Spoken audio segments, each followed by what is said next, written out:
बार्शी शहर पोलीस ठाण्याच्या वतीने शहरात अनधिकृत भोंगे हटवण्याची विशेष मोहीम राबवण्यात आली. धार्मिक स्थळांवरील ध्वनी प्रदूषणासंदर्भात सर्वोच्च न्यायालयाने जाहीर केलेल्या मार्गदर्शक तत्वांच्या अनुषंगाने ही कारवाई करण्यात आली. यापूर्वी सर्व धर्मांच्या प्रार्थना स्थळांच्या प्रतिनिधींशी शांतता बैठक घेऊन आवश्यक सूचना देण्यात आल्या होत्या.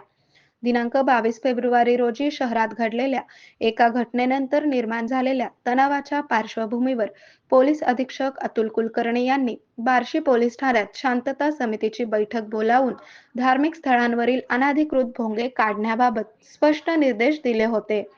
त्या अनुषंगाने दिनांक 28 फेब्रुवारी रोजी पोलीस निरीक्षक बालाजी कुकडे यांनी आपल्या पथकासह शहरातील विविध धार्मिक स्थळांची तपासणी केली. या मोहिमेत एकूण 11 मशिदींची तपासणी करण्यात आली असून त्यापैकी 8 मशिदींवरील 14 भोंगे उतरवण्यात आली आहेत.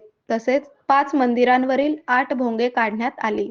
अशा प्रकारे एकूण 22 अनधिकृत भोंगे हटवण्यात आले असून शहर ध्वनी प्रदूषण मुक्त करण्याच्या दिशेने महत्त्वाचे पाऊल उचलण्यात आले आहे. ही कारवाई पोलीस अधीक्षक अतुल कुलकर्णी, अप्पर पोलीस अधीक्षक प्रीतम यावलकर व उपविभागीय पोलीस अधिकारी अशोक सायकर यांच्या मार्गदर्शनाखाली पार पडली. या मोहिमेत सहाय्यक पोलीस निरीक्षक समीर ढोरे, पोलीस उपनिरीक्षक महेश गळगटे तसेच इतर पोलीस कर्मचारी सहभागी झाले होते.